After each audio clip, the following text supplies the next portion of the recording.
The following program, The Russ Belville Show, is intended for responsible adults only. We advocate to the repeal of marijuana prohibition for adults. We discuss the science, culture, and controversy about America's marijuana laws.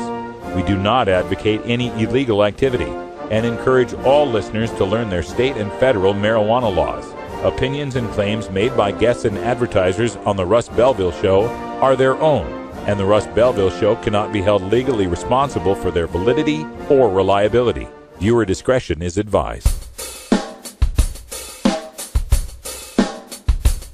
You take a seed, you plant it, you grow it, you dry it, you roll it, you smoke it. You take a seed, you plant it, you grow it, you dry it, you roll it, you smoke it, and it goes down smooth. Hey! Spanning the continent to bring you the truth about cannabis and marijuana law reform. I smoke pot and I like it a lot. From the promise of legalization. And I think that we need to rethink and criminalize our marijuana laws. To the agony of prohibition. One major responsibility is to encourage people to use less drugs. The Russ Belville Show, the voice of the marijuana nation. Yeah, I hear you had a question for me. Now, here's your host, Radical Russ Belville. We love the earth. All right, good day, tokers and tokettes, and welcome to the show. It is Wednesday, May 14th, 2014, and it's got to be 420 somewhere in the world. I'm joining you live and direct from Miami, Florida, where I'll be here for the next 4 or 5 shows, bringing you a look at the marijuana movement here in the South. I'm speaking on May 17th, this Saturday, in Fort Lauderdale, Florida, for the Florida Marijuana Business Conference. You want to check that out at floridamarijuanaconference.com. And then I return to the Pacific Northwest on May 22nd with the Marijuana Business Association, MJBA. They're doing a panel discussion on Thursday. I am moderating a couple of panels there. It's going to be an amazing event. So I hope you can all join us, and I'll bring you as much coverage on 420 Radio as I can. My apologies for the connection here. We're connecting via Skype, and my phone has been dying on me. The power that's been consuming is faster than the battery can charge. So if we drop out, I apologize, but I'll try to get us back on the air as quickly as possible. Now, in the news today, we've got our 420 radio news. We're going to take a look at what's going on with medical marijuana in Minnesota and in New York State. We've also got some stories on the NFL and many more headlines to bring you. And then when we go behind the headlines, we're going to take a look at the first 4 months of marijuana legalization in the state of Colorado and how the doom and gloom predictions of law enforcement have failed to come true in the Centennial State. Also on today's show, it's our daily Toker Tunes for Irie Wednesday. We're going to bring you a great track from Ziggy Marley that was recorded back at one of the Normal conferences a few years ago, 3 Little Birds, done in an intimate acoustic set. Really enjoyed being able to film that one, let me tell you. Also on the show today, we're going to do our Ladies of Legalization segment, and I'll be joined by the new executive director of Mom's Fucking Marijuana. God damn it!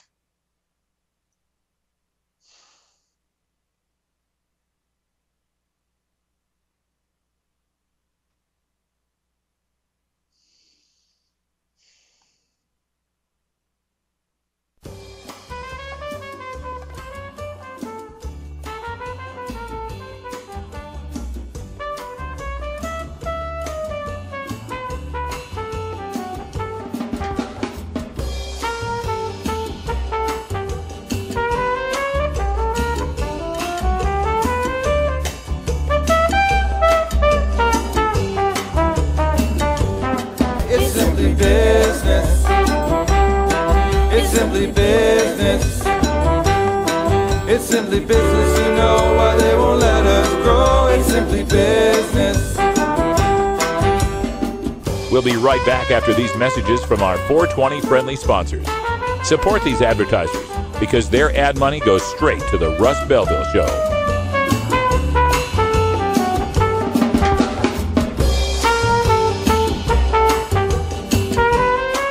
You're tuned into the Russ Belville Show, the voice of the marijuana nation. It's simply business. It's simply business. It's simply business, you know why they won't let us grow. It's simply business. It's simply business, you know why they won't let us grow. It's simply business. When you are starting up a medical cannabis business, you don't just want any attorney. You want a fired-up lawyer who understands the needs of cannabis consumers. The law office of Lauren Vasquez is your fired-up lawyer for the cannabis industry. Lauren Vasquez knows the details of California marijuana law from both a personal and professional angle. Lauren Vasquez rose from the ranks of college normal activist to become one of the Bay Area's best marijuana lawyers. Visit her website, fireduplawyer.com, or call 1-855-MMJ-LAWS for more information. That's 855-665-5297 for Lauren Vasquez, your fired-up lawyer, or email firedupLawyer@gmail.com. The number again is 855-MMJ-LAWS, 855-665-5297 for your fired-up lawyer, Lauren Vasquez. Lauren Vasquez is an activist attorney you can trust. Call today. You can get 420 Radio on the go with the TuneIn Radio app for all mobile platforms. Go to rad-r.us/420tunein or just click the TuneIn Radio icon below the live radio feed on 420radio.org. Hey tokers and tokettes, Radical Russ here to introduce you to my friend Matt and all the staff at Lush LED Lighting. Growing plants indoors can be a rewarding hobby, but electricity bills can go through the roof. Then you have to cool down all those big hot lights. It can drive a grower insane. With Lush LED Lighting, you can solve many of these issues and double your rewards. If you thought LEDs were meet the tech of today, Matt and his scientists have developed the perfect light for flowering plants with far less cost and heat. And the results? Let's just say I appear at a lot of events with the masters of indoor horticulture, and the harvests I saw from Lush LED Lighting were big, tight, sticky, and very effective. Check out LushLEDlighting.com right now and tell them Radical Russ sent you. Double your rewards and lower your expenses with Lush LED Lighting.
Welcome back, everybody. I hope you can hear me out there on the other side of the line. Radical Russ here in Miami, Florida, having some technical difficulties with our remote connection, but I believe everything is back up and running. I'll be watching the chat room to ensure that that is the case, but we'll continue on here with our 420 radio news, where the Drug Enforcement Administration shocked the nation this week as it seized a shipment of hemp seeds bound for Kentucky's first legal hemp crop in decades.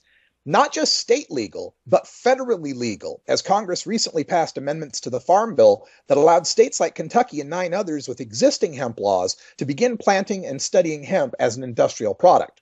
The DEA claimed that they were following congressional legislative intent, which came as a surprise to the amendment's author, Kentucky Senator Mitch McConnell.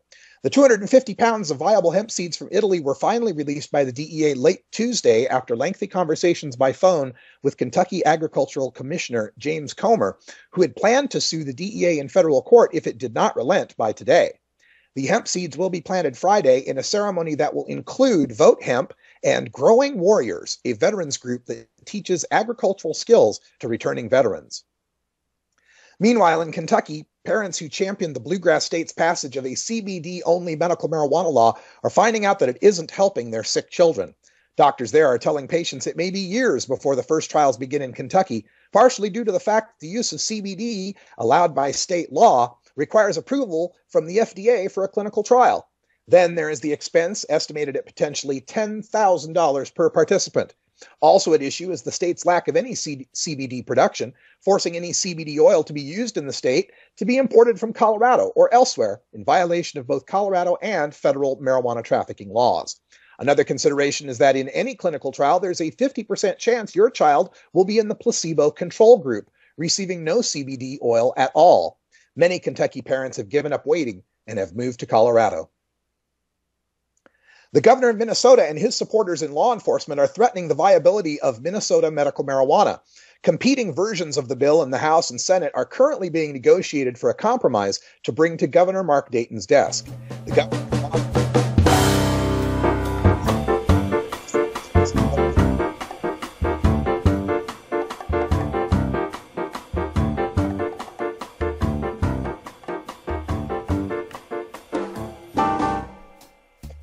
This has been some of your 420 radio news for Thursday, May 14th, 2014. I'm Russ Belville.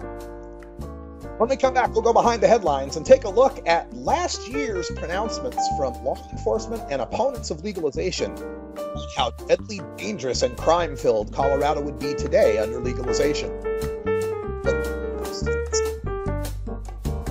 to the Belville Show on 20radio.org. We'll be right back.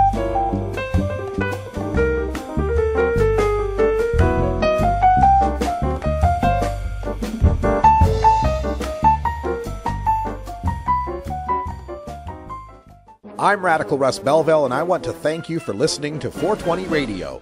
We couldn't survive without you and our sponsors, and I'd like you to check out one of our prime sponsors, the National Cannabis Coalition. I've been working with NCC since June of 2012, and I'm proud to be part of the team they have assembled. National Cannabis Coalition is building the partnerships with reformers, lawmakers, and industry we need to be successful. Visit the National Cannabis Coalition website at nationalcannabiscoalition.com or the easier-to-remember ncc420.com. That's where you'll get the exclusive first look at my radical rants, as well as informative articles from the nation's top cannabis pundits. Visit ncc420.com today, and if you have your phone handy, text Russ to 420-420 to support NCC and 420 Radio. It's a free text message that helps us help you end adult marijuana prohibition. Learn more at ncc420.com, and thanks for supporting independent marijuana legalization public radio. Marijuana, do you wanna? Mary, do you wanna tonight? As marijuana goes mainstream, you need to be armed with the facts. Nobody can teach you better than Dr. Mitch Earlywine, Ph.D. You may know Dr. Mitch from his column in High Times magazine or his weekly appearance on the Russ Belville Show. Dr. Mitch is also the author of some of the best books on marijuana science, culture, history, and health, including Understanding Marijuana, Parents' Guide to Marijuana, Pot Politics, and more. Visit Amazon.com and search for Mitch Earleywine, that's EARLEYWINE, and order your books today. You can also contact Dr. Mitch by email at 420research@gmail.com.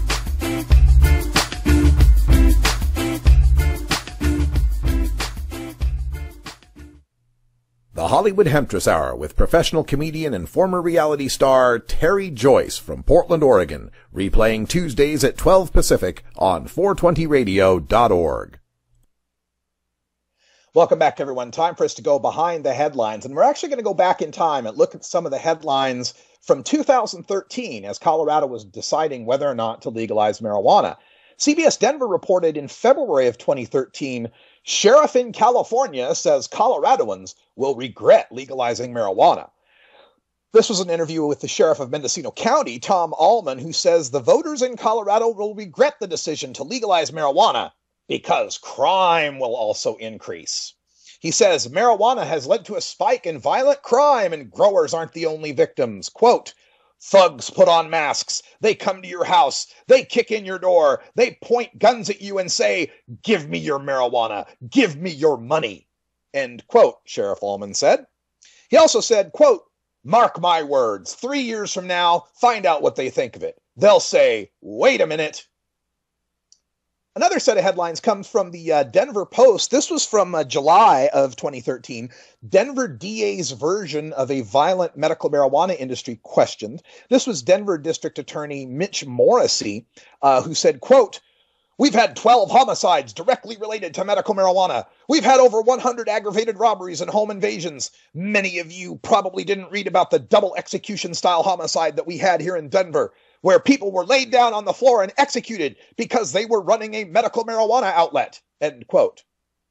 But on Tuesday, Morrissey said the figures he presented the day before to the council were, quote, loose figures, and none of the homicides was in an established medical marijuana facility. And another headline that we get, this was actually on the Douglas County Sheriff in Colorado, Douglas County Sheriff's website, from all the way back in 2012, September of 2012, Douglas County Sheriff votes no to make pot legal across Colorado. It's bad for our kids and our community and is against federal law, the sheriff says. Douglas County Sheriff David Weaver said, quote, if voters pass this amendment, I believe there will be many harmful consequences. Expect more crime, more kids using marijuana, and pot for sale everywhere. I think our entire state will pay the price. Please join me in voting against Amendment 64 in November. And they said they predict the number of regular users will at least double and likely triple in the most vulnerable 12 to 25 age range. It's more addictive than ever, 10 to 20 times more potent than the 60s. Economic losses. A workforce that regularly uses marijuana is tardy, calls in sick, and has more on-the-job accidents, and is less productive than non-using workers. And finally, deaths from impaired driving would increase. About 50 people are killed in traffic accidents every year by drivers in Colorado under the influence of marijuana. Experts predict the number of deaths will increase. Double, they say. Well, those were the headlines for 2012 and 2013. Here's the headline from May of 2014.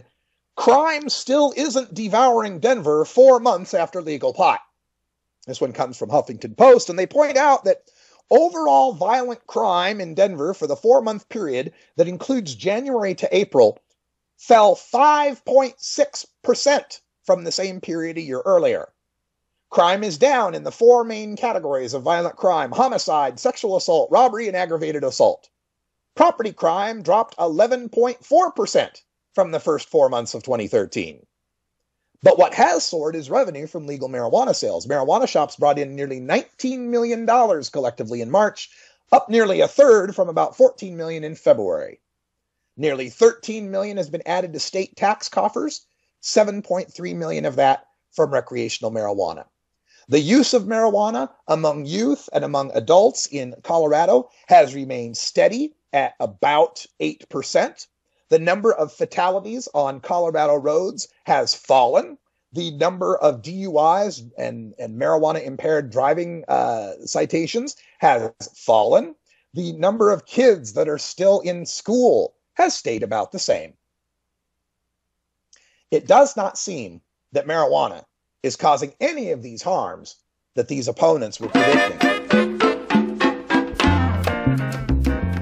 All right, I don't know if you can hear me, but it's 20 after. Time for us to take a break. When we come back, Daily Toker Tunes.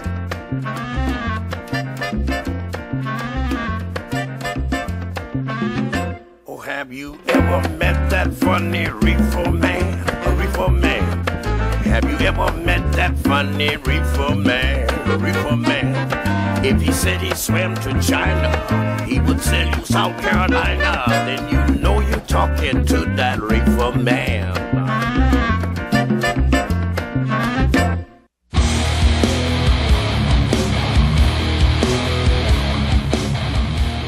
You know Herb Thrasher from the Herb Thrasher Flower Hour. Now get ready for Herb Age Designs for the proud cannabis consumer. Herb Age Designs, lifestyle gear for the 420 friendly. Herb Age Designs, home of the famous lighter leash. Herb Age Designs, get your Herb Age t-shirts and hoodies and show your pride. Herb Age Designs, we've got frisbee golf discs and durable hemp gear. Herb Age Designs, we've got shot glasses, drinking glasses, coffee mugs, and beer cozies. Check us out on Facebook and online at herbagedesigns.com. And follow Herb Age and Herb Thrasher on Twitter. We'll see you at this year's Hemp Fest. Crank it up!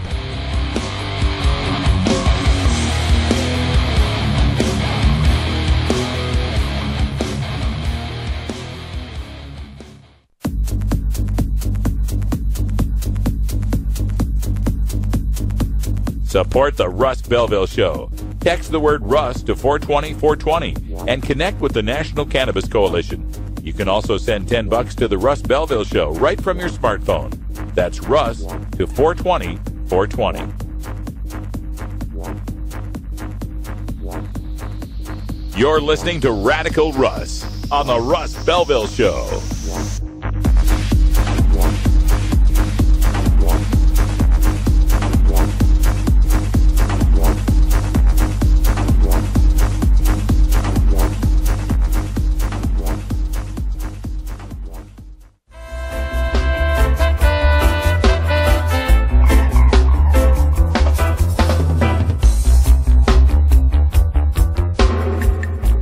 Everyone knows music and marijuana go together, so let's wind up our 20 after break with the Russ Belville Show's Daily Toker Tunes, the best in pod-safe 420 music from around the web. Today is Irie Wednesday, featuring reggae, ska, and other world music genres. Now, sit back and enjoy your Daily Toker Tunes. All right, welcome back, everybody. 23 after the hour, and time for us to get Irie on this Irie Wednesday. And I'm feeling pretty Irie right here in Miami, Florida. Although I understand it's warmer in Portland right now, probably not as humid. Before we do, though, I want to make a couple of quick announcements. Gordon Green would normally be on in this segment, but as I'm on the road, we're not connecting for this segment. So this is my choice of Irie Wednesday music for today. Also want to let you know, tomorrow's show, we are going to feature two great guests on the show in our Law Enforcement Against Prohibition segment. Diane Goldstein is joining us from Law Enforcement Against Prohibition. She's one of the board members. Also joining us will be Morgan Haas from the Marijuana Business Association, a new sponsor of the Russ Belville Show. Those two ladies will be part of a presentation going on Friday up in Seattle that we'll have them tell you all about. But you can get more information. You can email me, Russ at radicalruss.com, and I can give you all the connection details. I just heard about it recently, so I haven't had a chance to post on it yet. And then next week on Thursday, I'll be part of a Marijuana Business Association event up there in Bellevue that is being emceed by my good friend Al Olson from NBC News. And I'll be moderating a couple of panels. There'll be some business panels, some media panels, all sorts of great information going on there. For more information, check out the Marijuana Business Association, MJBA. Don't know exactly what their website is, so you'll just have to do a little bit of Googling. All right, for today's Daily Toker Tune, going to bring you a track that we got to record live at the Normal National Conference, and I think it was 2010, maybe 2011 in Denver. I'm not sure which year it was, but Ziggy Marley was the guest of Normal, and he brought along two of his musicians to play an acoustic guitar set. The three of them did a great little version of Three Little Birds, of course, the Bob Marley classic. And we were there to film it. It was just a very intimate performance. It was very special. It was one of my favorite moments ever in marijuana activism. So I hope you enjoy that. And when we come back from the tune, we'll get into our Ladies of Legalization segment. The new director of Moms for Marijuana, Cheryl Shuman, will be joining us. And then we'll have time for our last so stay tuned. This is Sing Along. Every little thing is gonna be alright. Singing, don't worry about a thing. 'Cause every little thing is gonna be alright. Rise up this morning, smile with the rising sun. Three little birds just by my doorstep, singing sweet songs, the melodies pure and true. Hey y'all, this is my message to you. Singing, don't worry about a thing. Let me tell you now, I know. 'Cause every little thing is gonna be alright. Just keep on fighting, singing, don't worry. Keep on trying about a thing. I tell you, I know. Every little thing is gonna be alright. Rise up this morning, smile with me. Three little birds, each by my doorstep. They're singing sweet songs, the melodies pure and true. Listen now, this is my message to you. Sing, don't worry about a thing. 'Cause every little thing is gonna be alright. Yo, I don't worry about a thing. 'Cause every little thing is gonna be alright.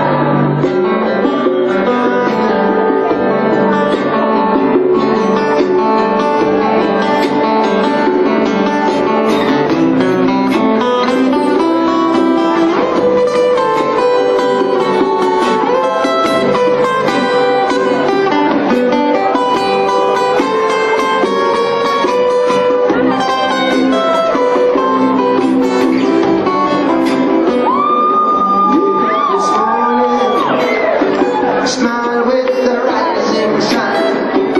Three little birds, each by my doorstep, singing sweet songs of melodies pure and true. Listen here, this is that message to you. Oh, now, sing, don't worry about a thing. Do what you're doing, 'cause every little thing is gonna be alright. Don't give up the fight, singing, don't worry about a thing. This is what I gotta say, 'cause every little thing is gonna be alright. Singing, don't worry about a thing. 'Cause every little thing is gonna be alright. Singing, don't worry about a thing. 'Cause every little thing is gonna be alright.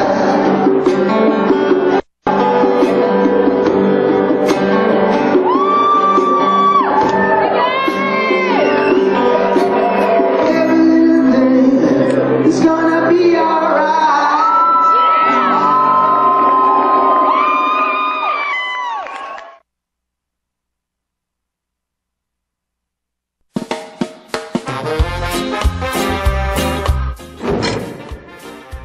Support the Russ Belville Show. Text the word Russ to 420-420 and connect with the National Cannabis Coalition. You can also send $10 to the Russ Belville Show right from your smartphone. That's Russ to 420-420.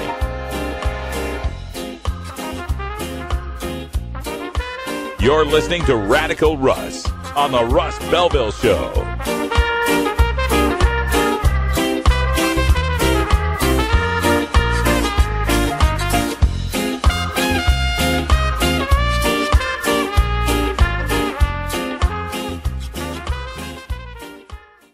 Ever wonder how often to change your bong water? The most effective method for baking pot brownies? The best destinations for a ganja getaway? How to hide herb in your car? Whether to grow your own? How precisely to legalize it? Or how something as wonderful as marijuana ever got to be illegal in the first place? Finally, you can find all these answers and much more in the official High Times Pot Smoker's Handbook, featuring 420 things to do when you're stoned. Since 1974, High Times Magazine has covered marijuana in all its aspects and wonders, from cultivation to legalization to the herb's enduring and exalted place in popular culture.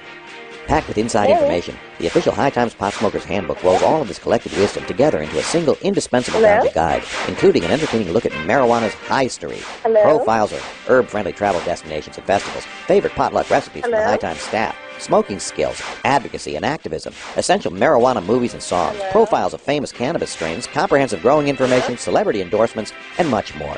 This is truly, finally, the ultimate guide to green living. Fun.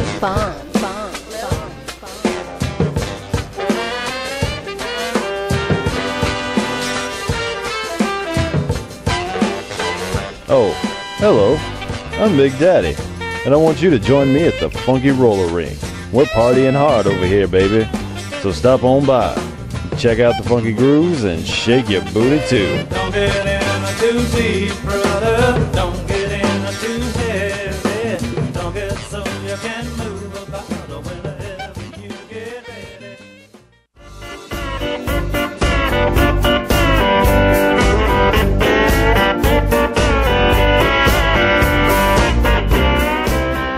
In 1929, Pauline Sabin began the women's movement to end alcohol prohibition. 4 years later, the 21st Amendment was passed. Women are crucial to ending adult marijuana prohibition, and we celebrate women's marijuana activism in a segment we call Ladies of Legalization.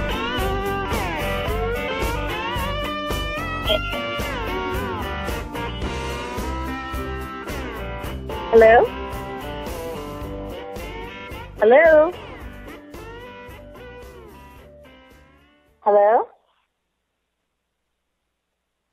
All right, here we go. Welcome back, everybody. It's Radical Russ here at 420 Radio on the Russ Belville Show, trying to control everything remotely here from Miami. As you know, I no longer have an assistant, so this is a little more difficult than I may have anticipated. But hopefully on the line right now, we've got Cheryl Shuman, the new Executive Director of Moms for Marijuana International. Cheryl, can you hear me okay? Yes, I can, Russ. How are you?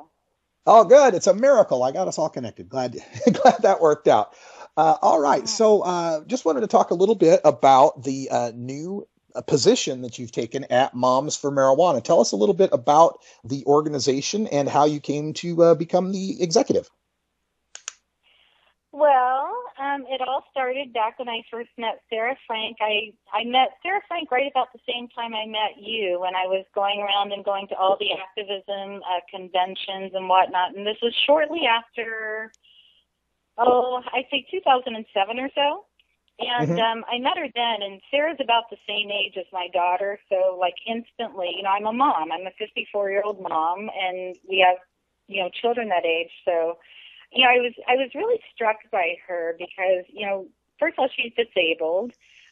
She's not a wealthy woman, but she is very rich in spirit and in integrity and honor, and I was just really touched by her passion with what she was doing. And at that time, Moms for Marijuana was just a MySpace page.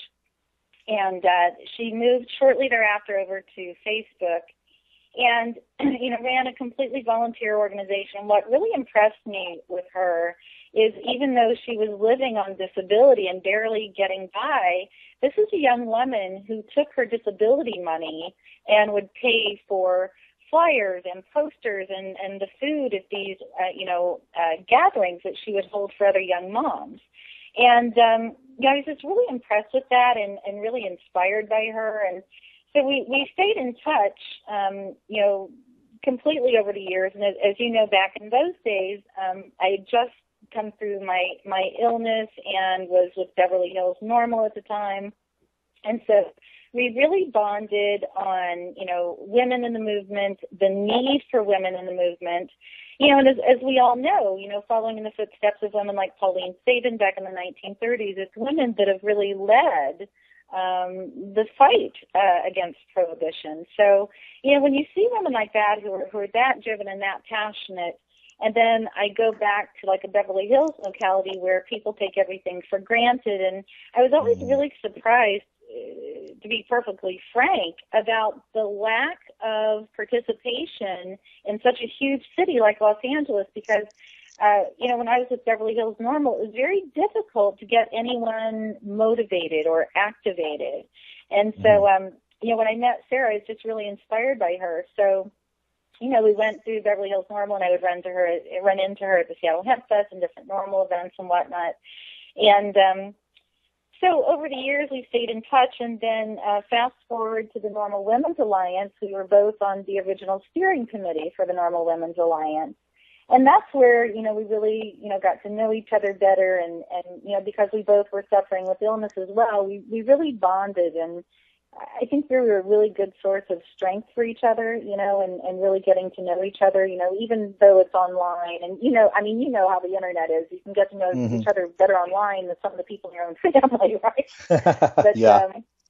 But I was just always very inspired by her. So as we evolved in our friendship,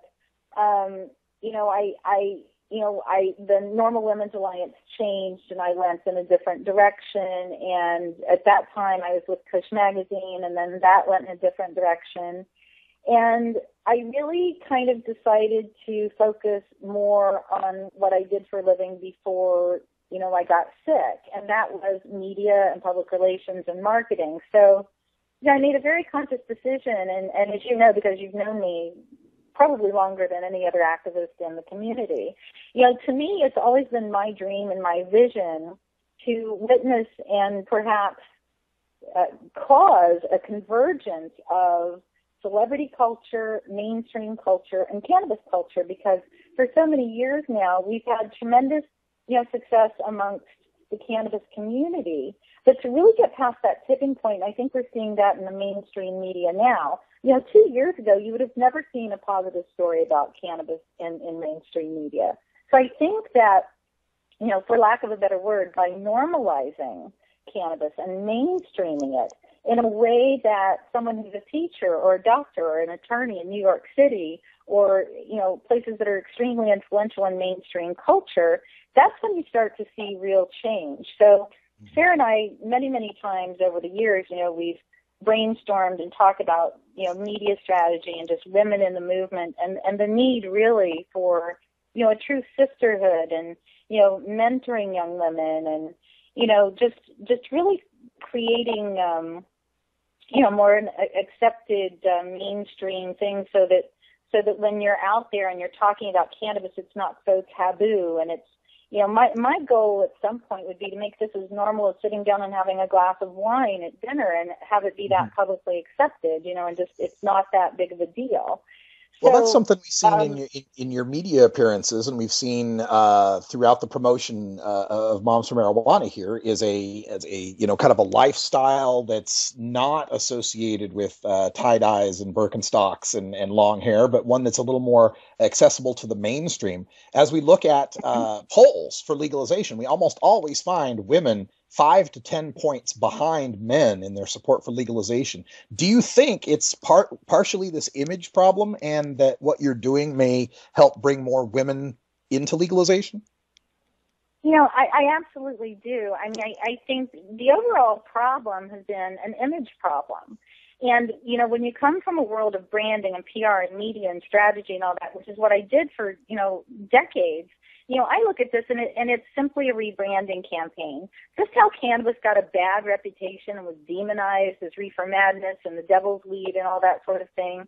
That's what we have to overcome. And to do that, we really have to put a new face on it. So, my daughter Amy and I, all the way back when we, did Beverly Hills Normal, that was one of the things that we talked about was the need for women. And when you talk about women like Pauline Sabin, and when you see the fact that, just in overall viewing habits when, TV and media are marketing to their audience. They're marketing to women because women are the people that are heads of families. They make buying decisions. They make voting decisions. And not only for themselves or their husbands, but also for their children. And they're known as the glue that keeps the family together. So when you look at campaigns, like, for example, 502 and Amendment 64, when you look at those campaigns, I think one of the things that was outrageously successful from a branding and from a media message was the fact that you have these women who were obviously, moms, but pretty much everyday normal women who say, hey, look, I don't use cannabis myself, but I realize my children need to be educated about this, and these are the facts. And then they go on to present their case. And then it's more palatable for people to understand, and I think we have to be very careful about the images that we put out there, and I think we have to be good role models and be responsible and, be kind to each other and stay on point because, as you know, Wes, when you're on the front lines of this drug war, especially overcoming incredible odds, we have enough to deal with the, Kevin Sabets of the world and the Ann Coulters of the world. The last thing on earth that we need to do is start fighting amongst ourselves because we're all on the same mission here. And that's to educate, to create awareness, to get people's stories out there, whether they're from Beverly Hills or they're from Appalachia or Washington or Denver or Michigan, or whether they're dealing with, unfortunately going to jail and serving time for harsh sentences, or they've lost their children, or they're a senior citizen or a corporate woman. All of these stories need to be told. And that's what's really good about the media that we've done, is it has opened up a hunger and an appetite every single day. And I'm sure that you get the same calls. Every single day, we get at least 10 to 15 calls from mainstream media all around the world that say, hey, look, I'm looking for a specific story on Dravet syndrome. I'm looking for a story on epilepsy, or I'm looking for someone who's doing life in prison for cannabis, or I'm looking for women that are in this movement, or I'm looking for a veteran, or I'm looking for post-traumatic stress disorder. And so we've kind of become a clearinghouse for public speakers and for media personalities, and that's my job. I understand media. I know you understand media. And so what I hope to do is to tell as many stories as we can, to get them out there, whether it's a child who's suffering, whether it's an elderly person who's suffering, or whether it's someone who's building the American dream and capitalizing on the green rush or the pot-con boom or whatever you want to call it. I'm a firm believer that this plant can not only heal a multitude of illnesses, this plant can heal our economy and create jobs and revenue that we desperately need as a country. Yes, and we've got a couple minutes left, Cheryl, but before we let you go, I want to give you a chance to talk about the future of Moms. What are some of the projects that you guys have on the front burner, and how can people get in touch with you and contribute and help if they'd like? Well, one of the things I'm very excited about is we just officially filed for our 501c4 status. So we are technically a legal nonprofit corporation, which is very exciting. We're also talking about new campaigns about CPS issues. We're starting a speakers bureau. We're doing a big event on July 4th weekend, another big event for New Year's Eve. We're working on getting branded merchandise and T-shirts and so forth so we can get the word out. We've expanded from 40,000 followers to over 250,000 followers in just the past few months. We're developing chapters all around the country. We're developing women and starting programs for mentorship. A lot of really exciting things going on. One of the things Amy and I are getting ready to do, actually starting tomorrow, is starting a new national media tour, starting in Seattle, then in Denver, then Chicago, then New York, and then back in LA. And as you know, the New York Times Magazine followed us for 5 days, shadowing us here in Los Angeles. There's a big article that will be coming out in the New York Times Magazine, which I'm excited about. And we have some very exciting projects that we'll be making announcements soon for our TV developments. So all right. It's very exciting. And so Moms for Marijuana on... Oh, yeah, go ahead. You were doing it. Oh, sorry. They can find us on Facebook at Moms for MJ, and also Parents for MJ, and then momsformarijuana.org. And we would love to welcome anyone who's interested, and we welcome you with open arms. All right. Thank you so much, Cheryl Shuman, the new executive director of Moms for Marijuana International. Give my best to your daughter, Amy, and say hi to Sarah if you see her again. And thanks for joining us. Thank you. Thank you, Russ. Right. Thanks so much for the opportunity. Bye-bye. You bet. All right, folks, when we come back, we'll have time for a radical rant. I'm going to discuss a little more on this topic when we come back.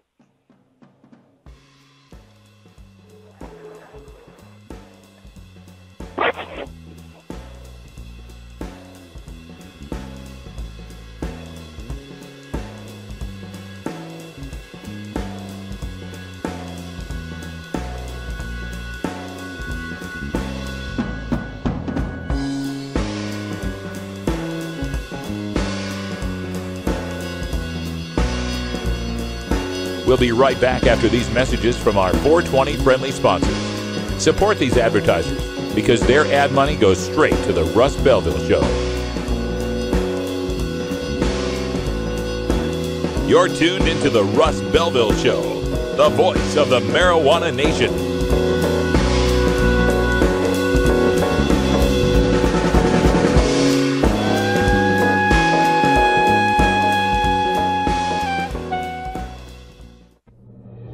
New Approach Oregon is a coalition of Oregon citizens who believe that treating marijuana use as a crime has failed, costing taxpayers millions in law enforcement resources.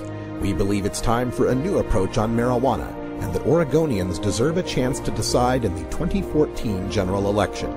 Our approach will regulate, tax, and legalize marijuana for adults in Oregon. By implementing a strict system to regulate, tax, and legalize marijuana, we can move Oregon forward and create new revenue for critical services. Under our approach for 2014, 40% of funds would support K-12 education, 20% would support mental health and treatment services, and 15% would be dedicated to law enforcement. Public opinion, coupled with victories in Washington and Colorado, confirms marijuana legalization is inevitable. Visit our website at newapproachoregon.com or our page on Facebook at New Approach Oregon. Thank you. You can get 420 Radio on the go with the Ustream video app for Android and iPhone. Go to rad-r.us/420Ustream or just click the Ustream app icon for Android or iPhone below the live radio feed at 420radio.org.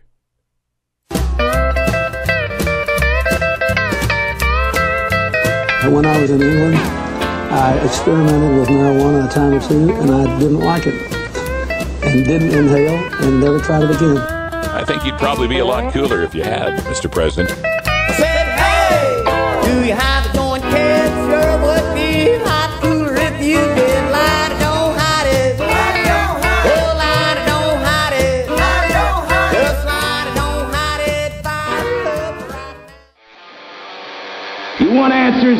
I'm as mad as hell, and I'm not going to take this anymore. You want answers? You have offended my family. I think I'm entitled. You want answers? I want the truth. And you have offended a Shaolin temple. You can't handle the truth. Surely you can't be serious. I am serious. And don't call me Shirley. Radical Rant.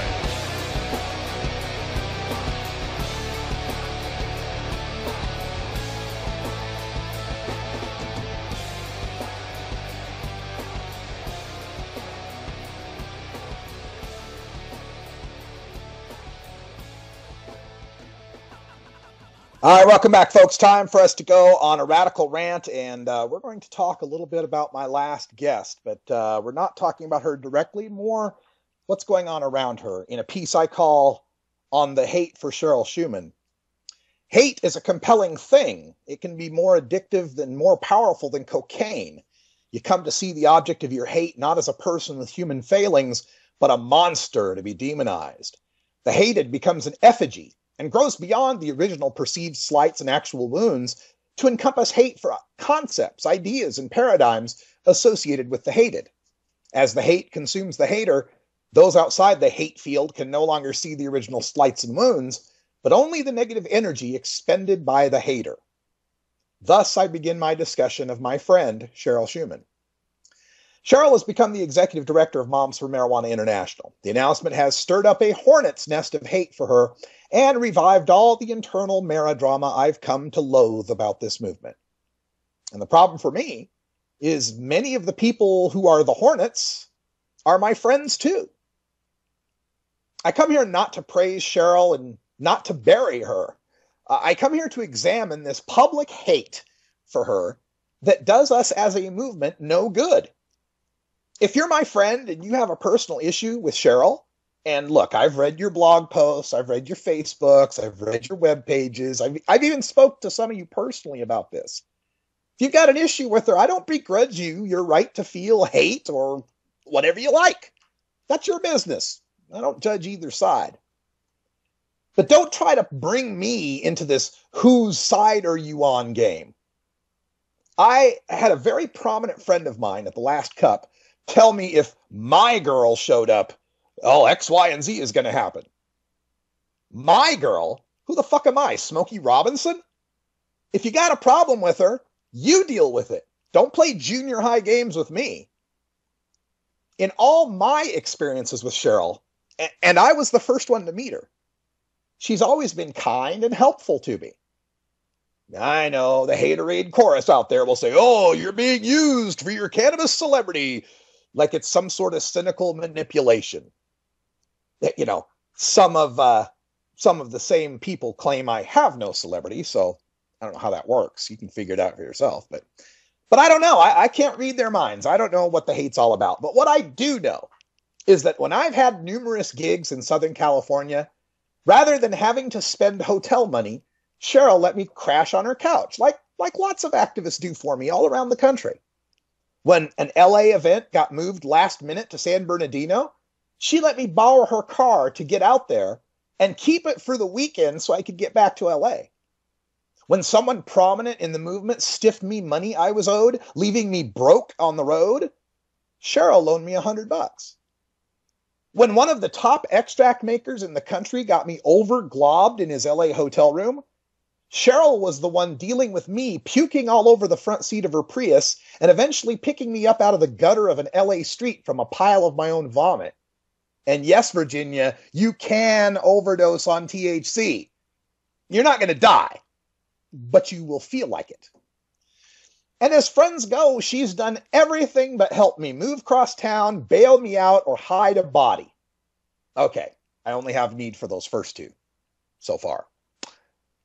And again, I can imagine the hornets out there seeing me as naive or blind or bought off.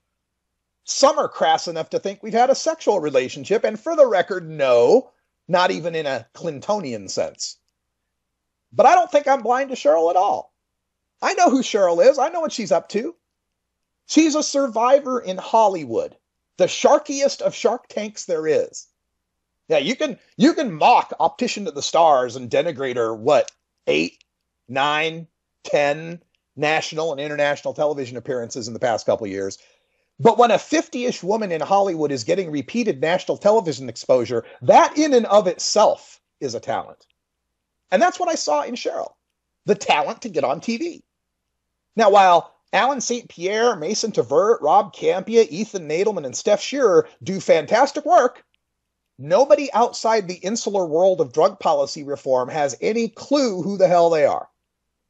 They can do a great interview on MSNBC or C-SPAN that's seen by a few 100,000 political junkies, most of whom demographically already agree with legalization. Cheryl can get on The View and expose the message of medical marijuana and legalization to millions of a demographic that never talks about marijuana. Now, she doesn't always do it in the way I would prefer. The hawking of those terrible canna-cigs is pretty disappointing. I mean, there are so many better vapor pens out there. And her recent public tirade against Parents for Pot's Mickey Martin was inexcusable. And I've told her that personally. And there's no need to denigrate marijuana smoking in order to sell marijuana vaporization. And there's other little things, sure. But if she was still the head of Beverly Hills Normal and I were still her superior, I'd have the power to control and shape her message.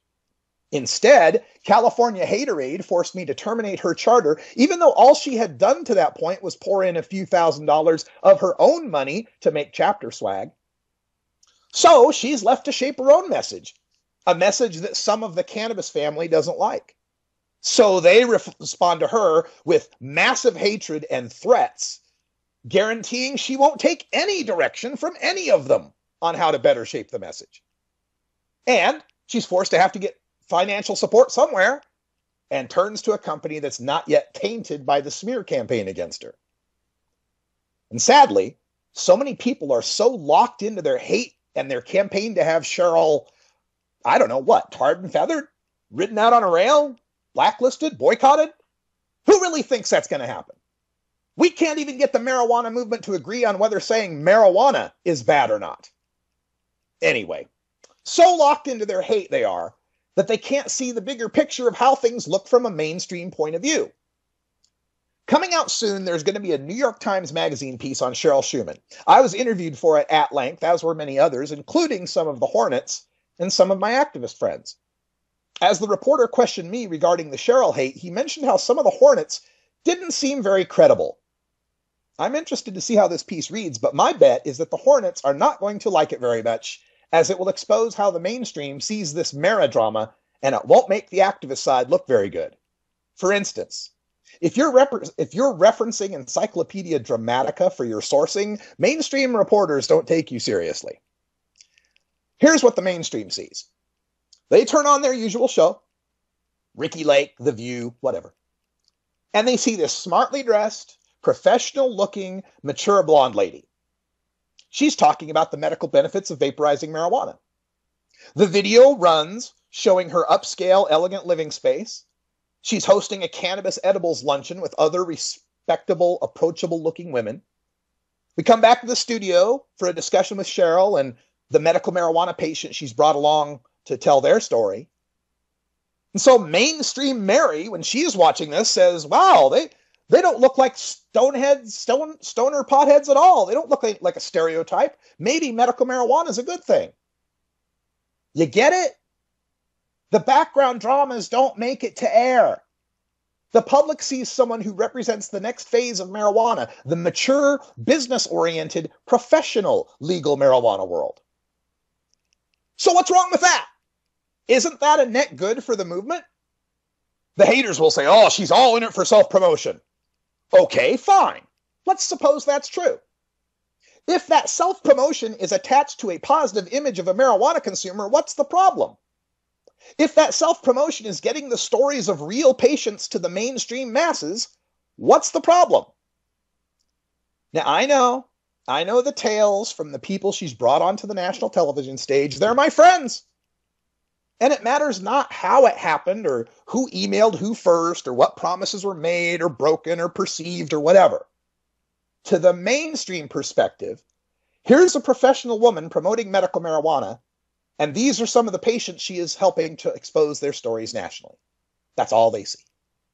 Very little of the mainstream crowd is surfing to the 25,000th ranked U.S. website to read lengthy diatribes of Cheryl's evil.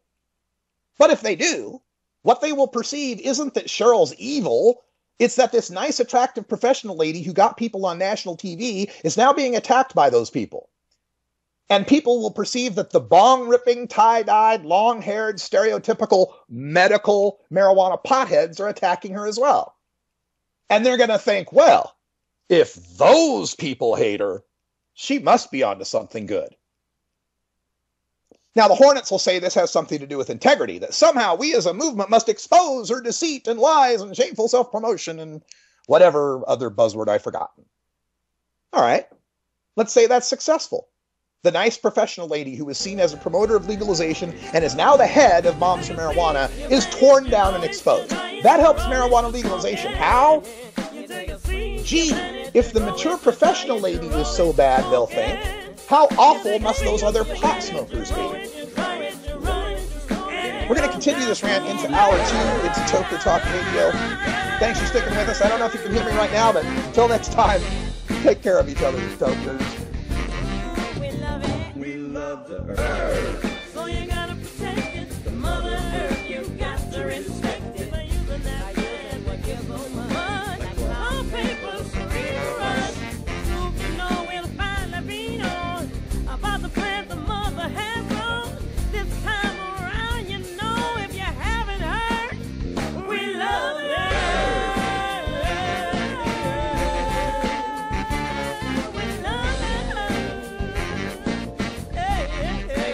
This is the Russ Belville Show. The Russ Belville Show is blogging and podcasting daily at radicalruss.com. You take a seed, you plant it, you grow it, you dry it, you roll it, you smoke it. You take a seed, you plant